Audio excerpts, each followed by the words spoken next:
Le Christ est ressuscité. Chers amis, bienvenue à ce séminaire, la guérison du cœur.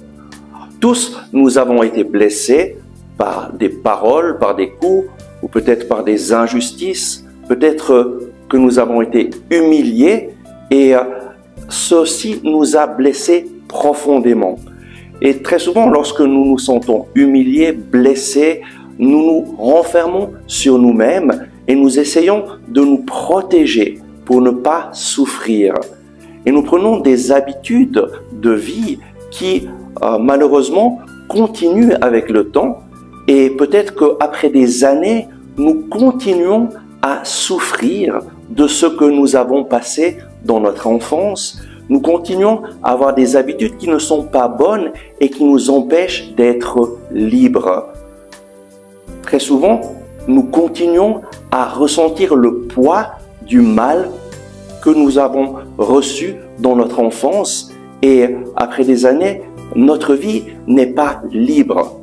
Voilà pourquoi aujourd'hui, je veux commencer avec vous ce séminaire, la guérison du cœur.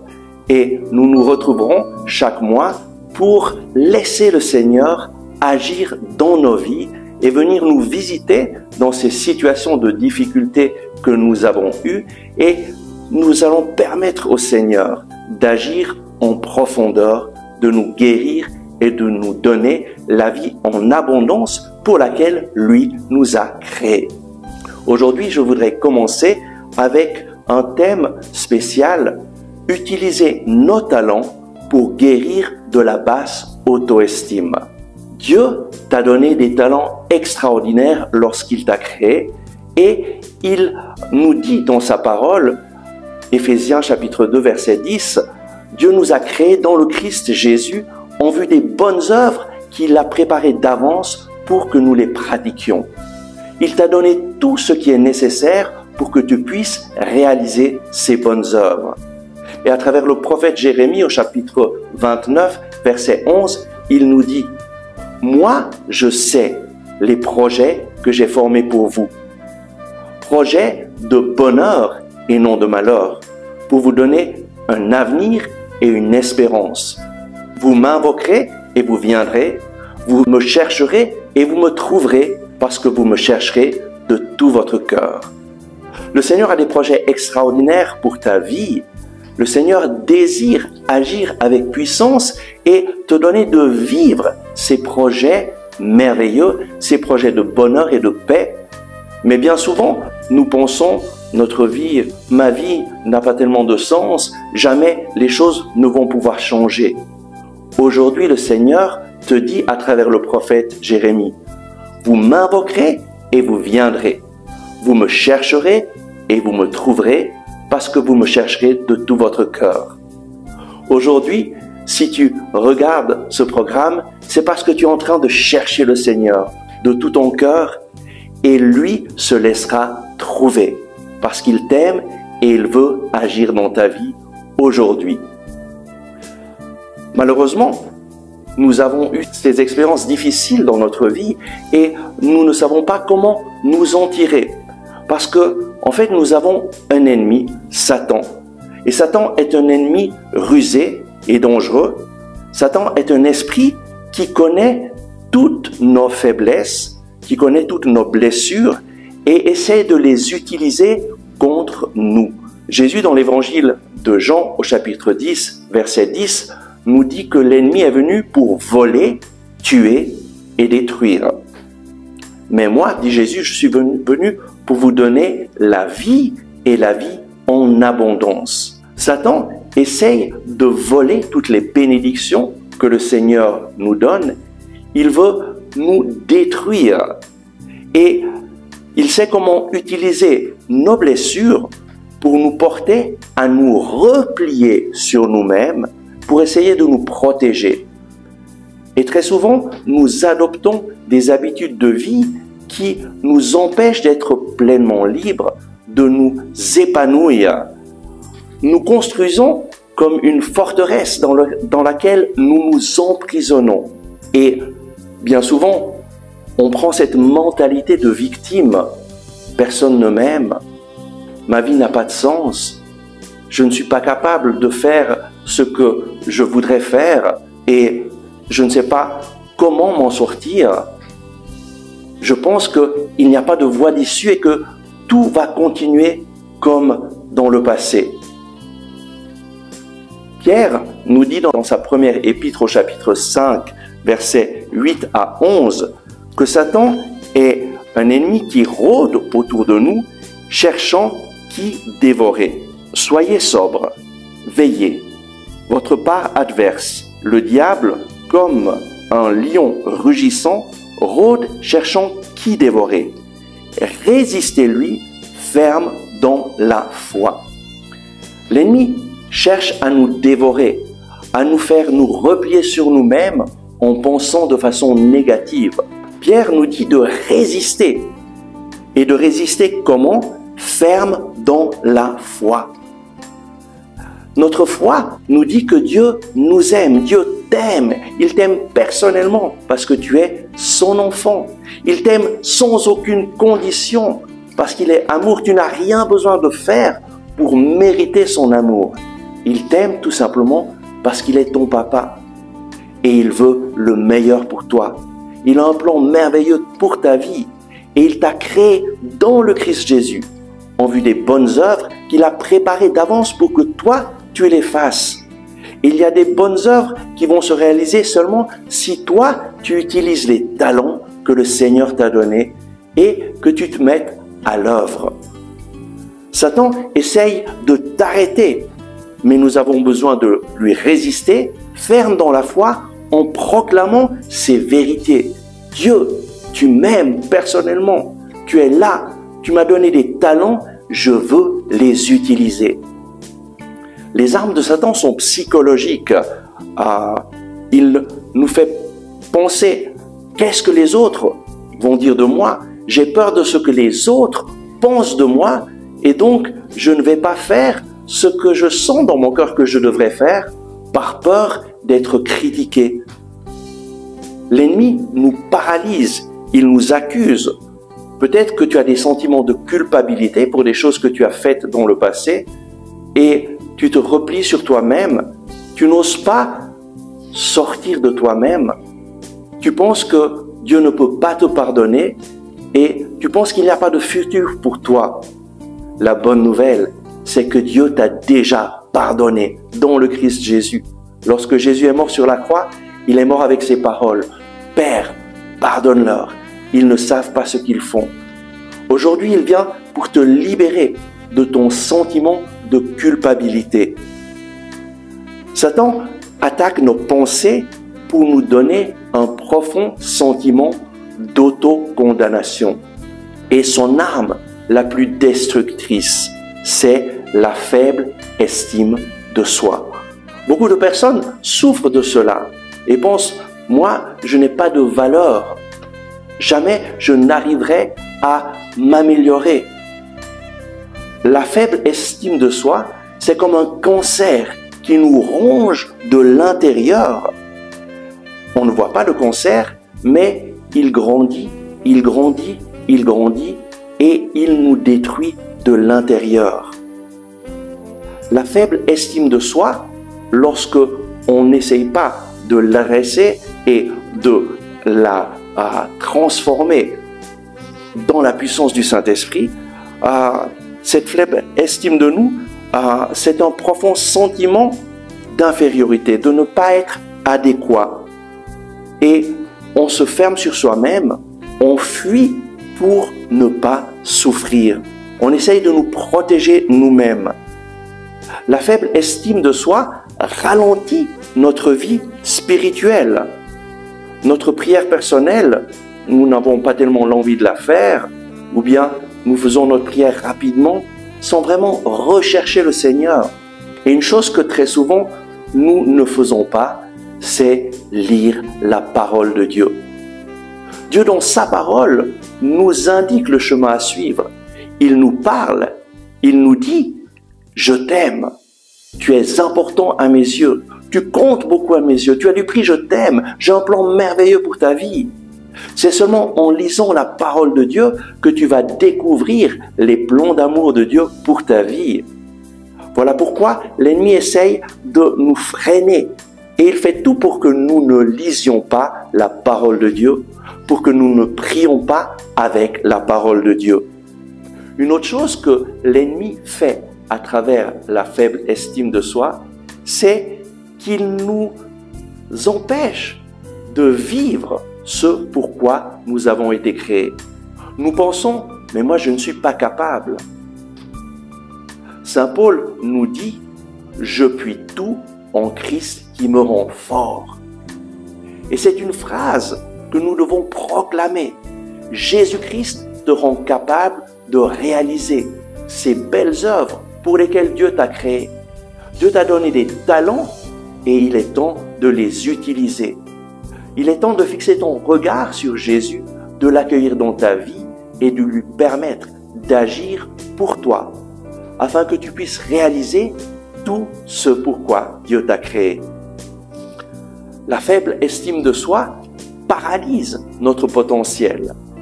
Et Jésus, dans l'Évangile selon saint Matthieu, chapitre 25, versets 14 à 30, nous raconte une parabole qui peut vraiment changer notre vie lorsque nous cueillons le message de cette parabole. En fait, dans cette parabole, Jésus parle du royaume des cieux. Et il dit, c'est comme un homme qui, partant en voyage, appela ses serviteurs et leur remit sa fortune. À l'un, il donna 5 talents, 2 à un autre, un seul à un troisième, à chacun selon ses capacités. Dieu a donné des talents à tous. Il peut nous sembler un peu étrange. À un, il a donné seulement 1 talent, alors qu'à un autre, il en a donné 5. Mais les talents, c'est une mesure d'argent, et 1 talent, ça correspond à 20 années de travail. Donc, à la moitié de ta vie de travail. C'est une somme énorme. Celui qui a reçu le moins a reçu une somme qui correspond à 20 années de travail.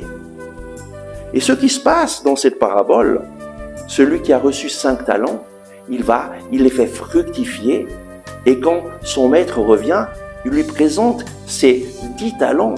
Et le maître lui dit, c'est bien, serviteur bon et fidèle. En peu de choses, tu as été fidèle, sur beaucoup je t'établirai.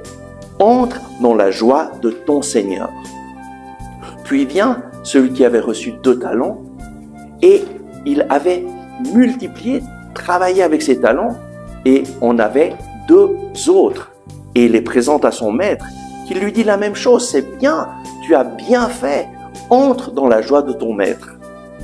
Mais arrive le dernier qui avait reçu 1 talent, donc une somme qui correspond à 20 années de travail. Et il dit à son maître, j'ai eu peur, je suis allé enfouir ton talent dans la terre parce que j'avais peur. Et je sais que toi, tu es très exigeant, tu moissonnes où tu n'as point semé et tu ramasses où tu n'as rien répandu. Ben voilà, je te redonne ce talent que tu m'as donné, que j'avais enfoui dans la terre. Et le maître lui dit, serviteur mauvais et paresseux. Tu n'as pas utilisé ce talent que je t'avais donné, cette somme énorme. Tu l'as enfoui dans la terre. Tu aurais pu la donner à une banque et ça aurait fructifié, il y aurait les intérêts. Eh bien, tu es paresseux, tu n'as rien fait. Ce que tu as, je vais te l'enlever. Et ça, c'est quelque chose de terrible. Et il dit, ce serviteur bon à rien, jetez-le dehors dans les ténèbres. Là seront les pleurs et les grincements de dents. Jésus, à travers cette parabole, nous montre que les talents que nous avons reçus, nous devons les faire fructifier. Tous, nous avons reçu de nombreux talents. Tous, nous avons été bénis parce que nous avons été créés dans le Christ Jésus en vue des bonnes œuvres que Dieu a préparées pour que nous les pratiquions. Chacun de nous est différent. Dieu t'a donné des talents qu'il n'a pas donnés à d'autres. Et c'est en utilisant ces talents, en les faisant fructifier, que ta vie va prendre un sens. Si tu utilises les talents que Dieu t'a donnés, ta vie va resplendir de paix, de joie, et cela va te guérir de la basse auto-estime. Mais si tu n'utilises pas les talents que le Seigneur t'a donnés, peut-être par peur de l'échec, peut-être parce que tu ne te sens pas adéquat, la basse auto-estime va augmenter. Tu vas penser toujours plus mal de toi-même. Tu vas te renfermer toujours plus sur toi-même. Aujourd'hui, le Seigneur te dit, je t'ai donné de nombreux talents. Et c'est le moment d'ouvrir tes yeux et de reconnaître, certains ont reçu des talents dans la musique, dans le chant, d'autres dans le dessin, d'autres dans le travail manuel, d'autres sont capables d'écouter les autres, de se mettre à leur écoute, de les conseiller, de les consoler. D'autres sont capables d'aider les autres. Peut-être que tu aimes aussi visiter les malades, peut-être que tu as certaines capacités et c'est important de les utiliser. Tous, nous avons reçu des talents. Ce que Jésus nous dit, c'est qu'on va nous enlever nos talents si nous ne les utilisons pas. Si par peur de la confrontation avec les autres, tu ne veux pas utiliser tes talents, aujourd'hui le Seigneur te dit, moi, je t'aime. Je t'ai donné des talents extraordinaires. Je t'ai créé dans le Christ Jésus, en vue de ces bonnes œuvres que j'ai préparées afin que toi, tu les réalises. Invoque-moi, viens à moi, prie-moi et je te répondrai. Laisse-moi t'aider, laisse-moi guérir ton cœur. Écoute-moi et suis-moi. Utilise ces talents et tu verras que ta vie va changer radicalement. Des scientifiques ont fait une expérience avec des singes. Ils ont mis 5 singes dans une cage et avec une échelle qui arrivait jusqu'à une plateforme avec plein de fruits et des bananes. Mais sur la partie supérieure de l'échelle, ils ont électrifié l'échelle. Et les singes, voyant les fruits, s'élançaient pour monter les manger, mais dès qu'ils arrivaient sur la partie électrifiée, ils recevaient un choc électrique et directement ils descendaient. Et pendant quelque temps, chacun des singes a essayé d'arriver jusqu'au sommet, mais chaque fois, le choc électrique était tellement fort qu'ils redescendaient. Et à un certain moment, plus aucun singe ne montait l'échelle. À ce moment-là, les scientifiques ont décidé de faire une expérience et donc ils ont retiré un singe de la cage et ils en ont mis un autre qui n'avait pas eu l'expérience d'être électrocuté. Et quand ce singe s'est élancé pour monter sur cette échelle pour arriver aux fruits, tous les autres se sont jetés sur lui et l'ont empêché de grimper parce qu'ils avaient peur qu'il reçoive un choc électrique. Et ce nouveau singe, plusieurs fois, essaye de monter, mais chaque fois, les autres l'empêchaient. Jusqu'au moment où il s'est arrêté, il a pensé, c'est impossible, et mieux vaut ne pas monter. Il avait compris que c'était dangereux. Ensuite, les scientifiques ont changé un autre singe et introduit un deuxième qui n'avait pas eu cette expérience de l'électrocution. Et celui-là, à son tour, a essayé de monter, mais tous les autres l'ont arrêté. Et tour à tour, ils ont changé ces singes jusqu'au moment où il y avait 5 singes qui jamais n'avaient été électrocutés, mais aucun de ces singes n'osait monter parce qu'ils savaient qu'il y avait quelque chose de dangereux. Les autres leur avaient enseigné, il ne faut pas monter cette échelle. Aujourd'hui, le Seigneur, à travers cette histoire, te parle. Tous, nous avons reçu des talents, des capacités extraordinaires. Dieu t'aime. Il a un projet merveilleux pour ta vie. Il t'a donné des talents afin que tu puisses réaliser les bonnes œuvres pour lesquelles tu as été créé. Mais peut-être que, comme ces singes, dans ta vie, tu as reçu des chocs qui, comme ce choc électrique, t'ont arrêté, t'ont fait rebrousser chemin et tu t'es senti paralysé, faible, incapable. Peut-être que tu as reçu des coups qui ont vraiment attaqué ton estime de toi. Peut-être que tu t'es renfermé sur toi-même et tu te rends compte que tu ne fais pas le bien que tu pourrais faire. Peut-être que tu as enterré les talents que Dieu t'a donnés. Je dois dire que un talent que le Seigneur m'a donné, c'est de parler en public, de transmettre la parole de Dieu. Mais à l'âge de 13 ans, j'ai eu une expérience très difficile. À l'école, je me suis, comme on dit, planté dans une présentation et mes camarades se sont moqués de moi. Et dès ce moment-là, j'ai commencé à avoir peur de parler devant les autres. Et à peine se présentait une occasion où je devais parler devant les autres à l'école, je commençais à trembler, à ressentir des émotions tellement fortes, une peur tellement forte, que j'étais incapable de bien m'exprimer. Et en grandissant, cela a grandi aussi. Et à l'âge de 20 ans, vraiment, j'avais une peur bleue de parler en public. Lorsque j'ai rencontré Jésus, lui a commencé à changer mon cœur, à guérir mon cœur, mais j'avais toujours peur de parler devant les autres.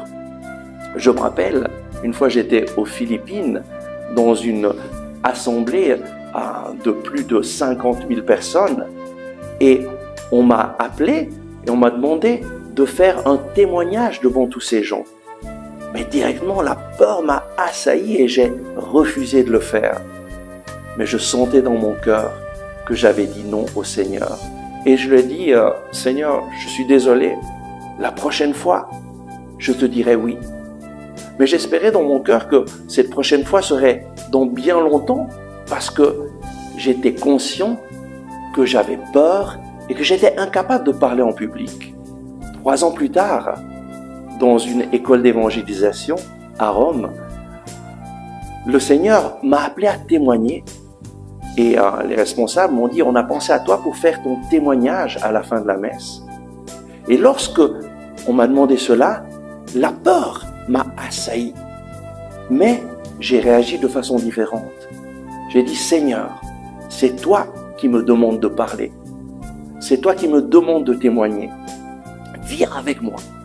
Je dis oui. Et lorsque je suis monté devant les autres et que j'ai commencé à parler, je disais, Saint-Esprit, viens avec moi. Je veux raconter ce que le Seigneur Jésus a fait pour moi. Et ce jour-là, en affrontant cette peur, en invoquant le Seigneur Jésus et en lui disant, viens avec moi, je veux raconter les merveilles que tu as faites pour moi. C'est en faisant cela, en invoquant l'aide du Seigneur, que j'ai commencé à guérir. Et petit à petit, ça a été toujours plus facile de proclamer devant des multitudes aussi de personnes les bontés du Seigneur, ce que le Seigneur a fait pour moi. Aujourd'hui, le Seigneur frappe à la porte de ton cœur. Peut-être que tu te rends compte que tu ne réalises pas ce pourquoi Dieu t'a créé. Peut-être que tu te rends compte que tu n'utilises pas tous ces talents que le Seigneur t'a donnés. Demande-lui aujourd'hui pardon. Il n'est jamais trop tard. Aujourd'hui, le Seigneur te donne une nouvelle opportunité de venir à lui pour recevoir son aide, pour être guéri. Demande-lui pardon de ne pas avoir répondu à ce que lui désirait pour toi. Tu peux lui dire maintenant avec moi, Seigneur Jésus, je te demande pardon de ne pas avoir utilisé les talents que tu m'as donnés. Je te demande pardon de m'être replié sur moi-même. Je te demande pardon de ne pas avoir fait ce que toi, tu désires que je fasse.